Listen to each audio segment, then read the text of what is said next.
Paê, paê, paê, paê, oh. Vence o Vasco da Gama, com gol de quem? Com gol dele, Dimitri Payet, o francês que vale R$1,5 milhão por mês, enfim desencantou. E olha, vascaíno, depois desse gol já era, hein? O homem enfim chegou em terras cariocas. O homem enfim mostrou o seu cartão de visita dentro de São Januário lotado.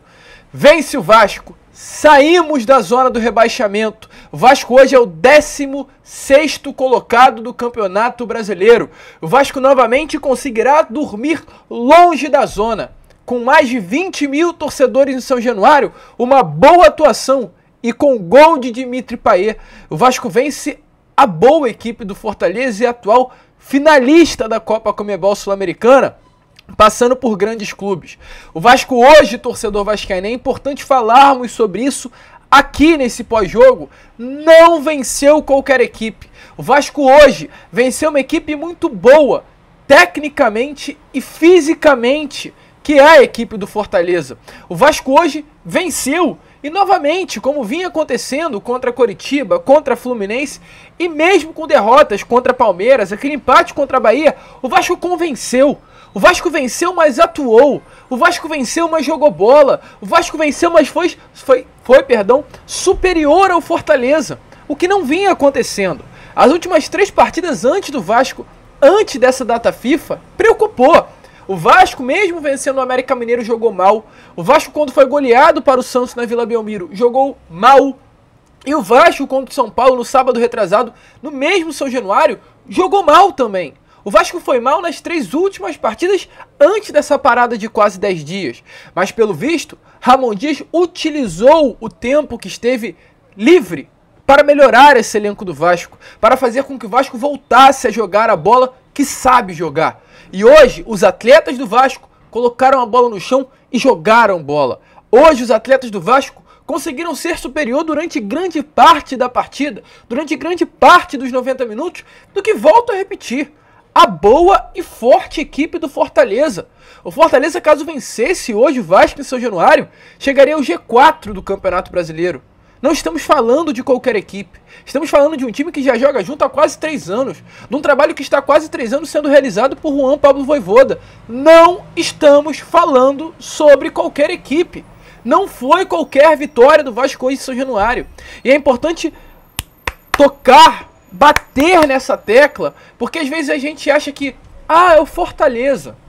É o Fortaleza, um clube que nunca venceu o Vasco São Januário. O Fortaleza de hoje não é o mesmo Fortaleza de 10 anos, 20 anos atrás. Hoje o Fortaleza é um dos melhores clubes do futebol brasileiro. O Vasco hoje derrotou uma das melhores equipes do futebol brasileiro dentro da sua casa e sendo superior. Então é uma vitória sim, para comemorarmos pela conquista dos 3 pontos, mas também para comemorarmos pelo ótimo desempenho do Vasco. O Vasco, volto a repetir, não venceu, porém também convenceu. E olha, meu amigo torcedor, o Vasco hoje era um time mais intenso fisicamente, mas era um time que taticamente também foi muito bem montado por Ramon Dias. O Vasco contra o América, o Vasco contra o São Paulo e o Vasco contra o Santos sofreu muito igual nas 3 partidas. Sofreu, pelo lado direito do campo, pelo lado de Pumita, pelo lado contra o São Paulo de Paulo Henrique, onde inclusive o Vasco acabou sofrendo aquele pênalti, numa jogada que veio criada pelo lado esquerdo de campo, no sentido do ataque, e o lado direito de campo no sentido defensivo, que é o Vasco. O Vasco tem uma falha defensiva pelo lado direito, isso está nítido, não à toa, no momento que Ramon Dias chegou no Vasco, foi colocado um zagueiro para atuar ali, porque há um problema no lado direito do sistema defensivo. E sabe o que Ramon Dias fez?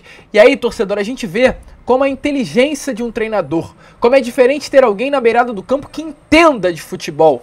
Porque o Maurício Barbieri não fez isso. O Pumita foi titular durante grande momento do Campeonato Brasileiro e o Vasco sofria ali, na lateral direita, e nada era feito para consertar a posição. Sabe como o Vasco jogou hoje? O Vasco foi montado num 4-3-3, né? 2 zagueiros, 2 laterais, Zé Gabriel, Marlon Gomes e Praxedes, e uma trinca ofensiva formada por Veguete, Peck e Payet. Mas esse era o time do Vasco atacando. O time do Vasco defendia num 5-4-1. Não sei se vocês conseguiram perceber, mas a partir do momento que o Vasco perdia a bola, fazia a pressão inicial, mas logo em seguida, quando via que nessa pressão pós-perda, como é chamado na gíria do futebol, essa gíria técnica, perdeu, pressiona, perde, pressiona, quando o Vasco via que não iria conseguir vencer a bola, pegar a bola nesse perde, pressiona, o Vasco se montava no 5-4-1. O Maicon vinha pro miolo de zaga, o Léo abria pelo lado esquerdo ao lado do Maicon, no lado do Maicon abria o Paulo Henrique, como se fosse um terceiro zagueiro, e na lateral direita quem abria era o Peck. O Peck fazia a função da lateral direita e o Piton da lateral esquerda. Para o Vasco defender com 5, sabendo desse erro, dessa falha defensiva do nosso lateral direito, ou Paulo Henrique ou Pumita, o Vasco defendia com 5. E hoje a gente pôde perceber que o Paulo Henrique não sofreu, que a nossa lateral direita não foi um problema, porque Ramon Dias consertou o problema da lateral nesse período que esteve parado. E aí, olha como é interessante, olha como o jogo se molda. Na segunda etapa, quando sai o Marlon Gomes e entra o Rossi, o Vasco permanece atacando com 3, num 4-3-3. Mas sabe qual é a grande diferença? O Vasco, na hora do ataque, ele tem o Zé Gabriel como um primeiro volante fixo, o Jair é posicionado à frente do Zé Gabriel e o Payet, que antes estava encaixotado na ponta esquerda, ele é posicionado como um camisa 10. Na entrada da área, atrás do Veguete e à frente do primeiro volante. E é aí que sai o gol, quando o Payet ele sai daquele encaixote mesmo que ele havia sido colocado como ponta esquerda, e é a posição que o Payet gosta de jogar. O Payet durante todo o período de Marcelo ele jogava encaixotado pela ponta esquerda e pegava essa bola e vinha funilando para o meio. O Payet, como teve que sair o Marlon Gomes e entrou o Rossi, foi colocado no miolo do meio campo, atrás da área, e o Rossi abriu na ponta direita e o Peck abriu na ponta esquerda. E o gol saiu exatamente aí, quando o Payet foi colocado na camisa 10. E mesmo assim, com essa formação, né, foi continuada a mesma proposta. Atacando dessa maneira. Payet no meio, Jair, Zé Gabriel, Peck aberto numa ponta, Rossi aberto na outra e Veguete no meio. Mas na hora de se defender, fazia novamente Veguete à frente, um quarteto de meio campo, com Peck numa ponta. Aí vinha Zé Gabriel, Praxedes e na outra ponta, aliás, Payet, Zé Gabriel e Jair, e aí formava esse quinteto defensivo, porém não mais com o Peck defendendo, porque ele passou todo o primeiro tempo defendendo, ajudando o lateral.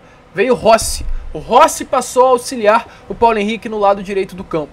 Então hoje o Vasco foi montado muito estrategicamente, foi um Vasco muito bem de forma intensa, o Vasco muito bem com a vontade, com o vigor, com a garra, com o suor, mas o Vasco que tecnicamente e taticamente foi muito bem montado por Ramon Arreu Dias. E não à toa conseguiu conquistar essa vitória. Muito importante essa vitória do Vasco da Gama hoje. Uma vitória que tira o Vasco de dentro da zona do rebaixamento e coloca o Vasco fora do Z4. E aí vocês podem até falar, poxa Lucas, mas amanhã tem Santos e Red Bull Bragantino na Vila. Se o Santos empatar, o Vasco já sai novamente, aliás, já retorna para o Z4. Sim, torcedor, correto. Mas olha como embolou a situação. O Vasco hoje é o 16º. Tem Santos e Goiás atrás com os mesmos 30 pontos na zona do rebaixamento. Mas à frente do Vasco tem Corinthians com 31, Cruzeiro com 31, Bahia com 31 e Internacional com 32 pontos. Tudo embolado. Apenas Corinthians e Cruzeiro não jogaram nessa rodada. O Cruzeiro amanhã enfrenta a equipe do Flamengo e o Corinthians enfrenta amanhã a equipe do Fluminense no Maracanã. Possibilidades reais de tanto Corinthians quanto Cruzeiro não conquistar pontos nessa rodada e embolar tudo. Ou seja, um campeonato brasileiro que no primeiro turno estava sendo montado para cair América Mineiro, Coritiba, Vasco e Bahia, o Santos, nesse momento está sendo montado para cair América Mineiro e Coritiba e brigar por 2 vagas para a zona do rebaixamento, Corinthians, Santos, Vasco, Goiás, Cruzeiro, Bahia e Internacional. Antes, 2 vagas que eram para 3 times, agora nesse momento, torcedor, as 2 vagas são para 7 times. Goiás, Santos, Vasco, Corinthians, Cruzeiro, Bahia, Inter, todo mundo embolado nessa zona do rebaixamento. Cada rodada é uma final para o Vasco a partir de agora. Domingo, começa. Domingo é Vasco e Flamengo. Domingo é no Maracanã. Domingo é na nossa casa. Domingo é no nosso salão de festas. E domingo é para conquistar uma vitória com autoridade. Para mostrar que o Vasco não vai cair. para mostrar que iremos até o final desse Campeonato Brasileiro e poderemos buscar sim coisas maiores. Porque olha, daqui para frente só são rodadas decisivas. Hoje foi Fortaleza, domingo é Flamengo, no meio da semana que vem já é um adversário direto hoje pela briga para não cair, que é o Inter. O Vasco com 30 enfrenta na próxima rodada o Inter, que nesse momento tem 32 pontos na tabela. Dependendo do resultado desse próximo domingo, se o Vasco vencer o Flamengo, enfrentar o Internacional, poderá ultrapassar o Inter, caso não tenha ultrapassado nesse final de semana, e empurrar o Inter para o Z4. Cada rodada é final a partir de agora. E a expectativa é que o Vasco se molde a isso. Vitória importantíssima, com Payet, com Ramon Dias e um bom elenco montado, meu amigo. O Vasco da Gama não cai para a Série B do Campeonato Brasileiro. Vence o gigante, vence o Vasco. Uma vitória para aliviar o coração do torcedor vascaíno. Payet, Payet, Payet,